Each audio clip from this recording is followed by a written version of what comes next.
Hey everybody, it's Brooke with The Buttered Home and welcome to Messy Kitchen Monday. Tonight I am very excited to share with you one of my most popular recipes. It is here in my neck of the woods anyway, and it is our steak and potato soup. Now, you just say steak and potato soup and you think, well, I can open a can and get that. It's not the same.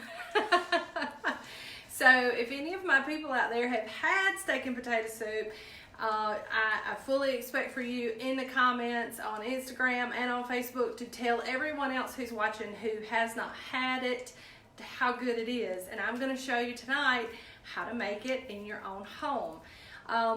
One of the reasons that we love this recipe so good is because our beloved school, South Montgomery County Academy, which is no longer open and has been closed for a couple of years, put on a haunted hayride every year.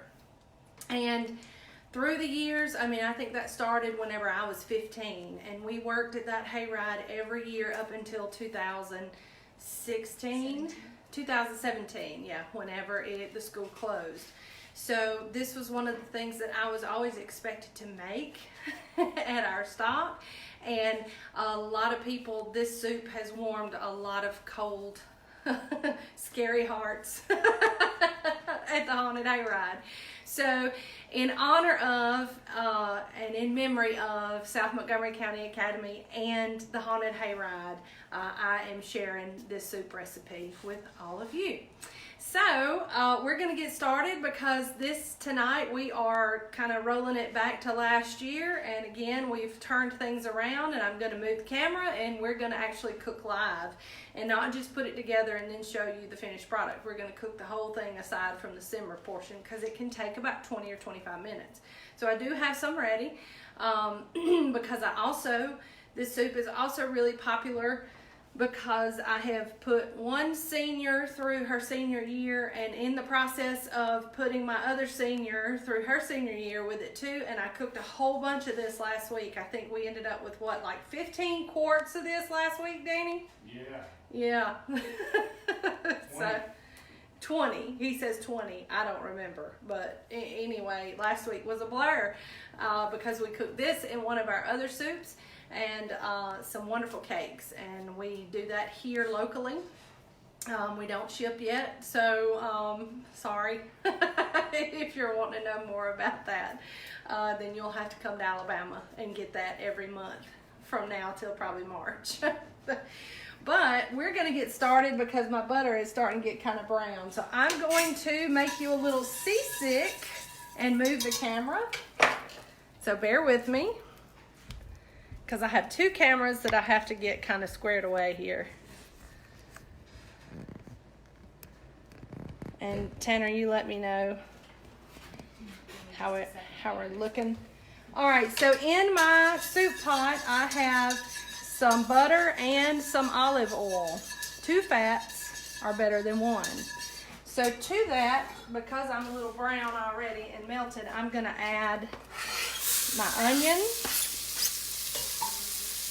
And we're just gonna cook that until it gets translucent, which probably will not take long. And if for some reason your butter and oil do get a little brown, it's okay. Only if it smells burnt do you have a problem. So I'm going to turn my heat down a little bit. And to that, to help those onions along, we're going to add in some salt and some pepper. And don't worry, you're going to get all the exact measurements for this when the recipe drops later in the week. And I'm using red onion, but you can totally use yellow onion or white onion, whatever you prefer. Or if you don't prefer onion at all, by all means, leave it out. Not a big deal. I think it makes it better, but if you don't like onions, it's going to make it worse. So leave them out if you don't. So all you'll do if you don't add the onions is you will just get your oil and your butter melted and hot. Now to this, because my onions are getting a little opaque and translucent, I'm going to add in some minced garlic.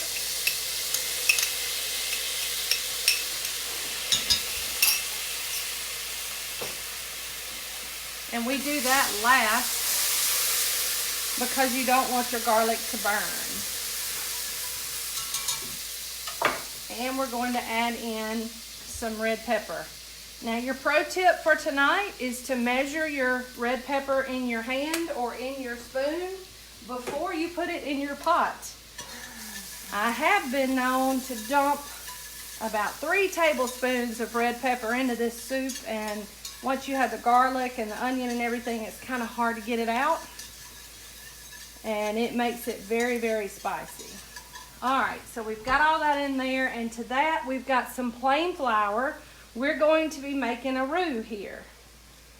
And typically you want to put equal parts of your flour and your fat. And what it's going to do is it's going to soak up all that fat and form what I call a ball. Now, I know that doesn't look like a ball, but each little piece of it is a ball. So it makes a ball. And you're going to want to keep that keep that turning and moving to keep everything from burning. But you do want to cook it for a little bit to get that flour taste out. So I take my whisk and kind of smash it and move it around. And this also helps get those little bitty bits of onion that may have stuck to the pan off the pan. And shortly we will do a technique what's called deglazing this pan.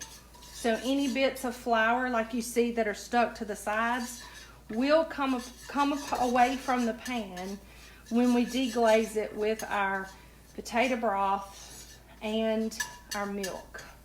So if you have a second, we do have a question. Okay, sure.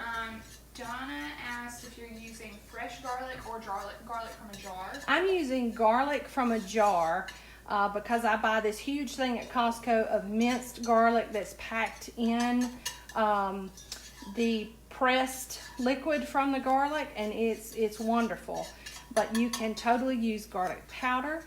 You can use dried minced garlic because all of that will be reconstituted into the soup. And there's no additional time for that either. So there's no really big specification on what you have to do. All right, so to our roux ball, I like to call, we're going to go ahead and add in our potatoes. And I have already par-cooked these potatoes in advance. And what we want to do is we want to just stir that around so that we can get all that on the potatoes and off the bottom. And you'll see the potatoes themselves, because they're wet, they're actually deglazing the pan just a little bit.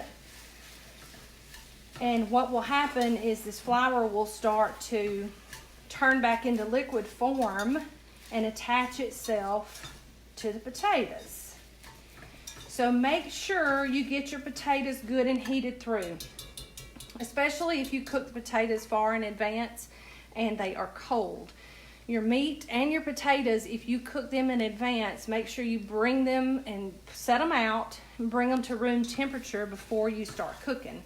And that's the true way to do any kind of meat, really, before you cook it. If it's raw, I always bring it to room temperature because it cooks better. And you don't lose a lot of liquid that way. All right, so I think I've got my potatoes good and heated through. So I am going to add my potato liquid. Now I drained these potatoes and I reserved the cooking liquid because when I cooked these potatoes, I salted them. And so there is a lot of flavor in here.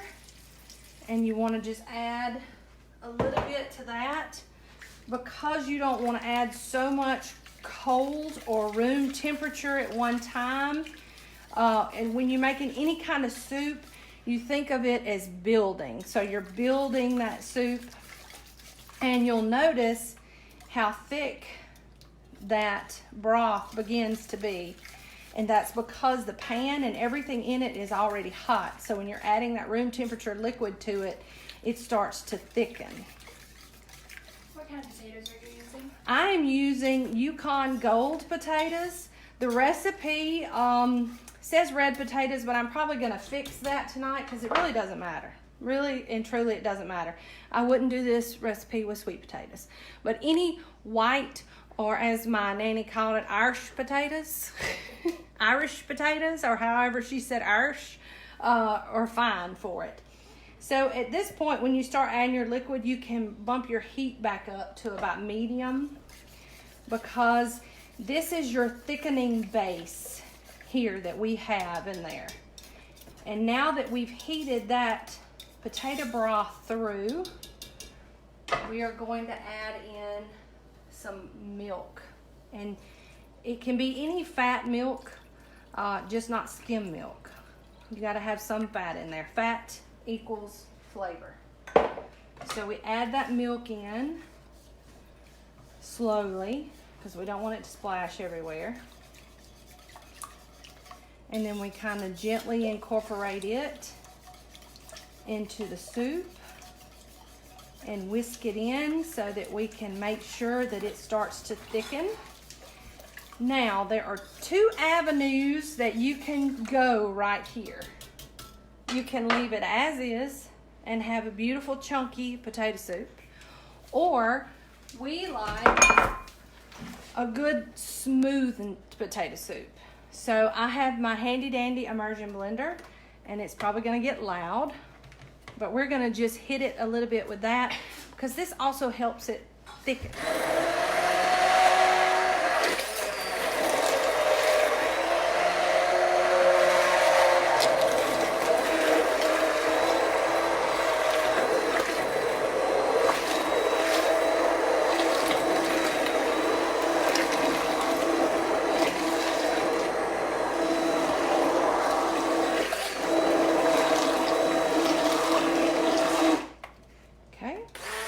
That was not good. Make sure you don't hit that button by accident. Probably unplug it. But it is Messy Kitchen Monday after all. It wouldn't be the same if we didn't make a mess, right? So I'm going to grab a spoon, because I want you to see what a difference that made. See what a huge difference that made. It's already good and thick. Now, because everything is already cooked, there's really not much more you have to do to it. Except here I have some sirloin steak that Big D grilled for me, and I let it rest and chopped it up into bite-sized pieces. And we're going to put that in. And then we're going to put in our cheese. The cheese helps with the flavor as well as the color of the soup. And then really all you do at this point is you turn it down to low and let it simmer for maybe 15, 20, 25 minutes. Now, here is the other note that I want to make. Everybody likes their soup a little bit different. Everybody likes their soup maybe a little runnier or a lot thick. So this is pretty thick, and I like it like this. Now, if you want to stretch the soup, or if you want to thin the soup, if you have more of that potato liquid left, you can just add it in just a little at a time, or you can actually use chicken broth to thin it if need be. But what you're essentially doing, because everything is already cooked, you're just heating that steak through and you're melting your cheese. So it is fantastic, and it could totally be eaten right now as is. It's a beautiful soup. It's a heavy soup, and it is not a appetizer course. This is totally a meal in and of itself. And I have some ready, and I'm going to turn that down and make sure that it is finished simmering. And I'm going to dip this soup out and show you how pretty it is.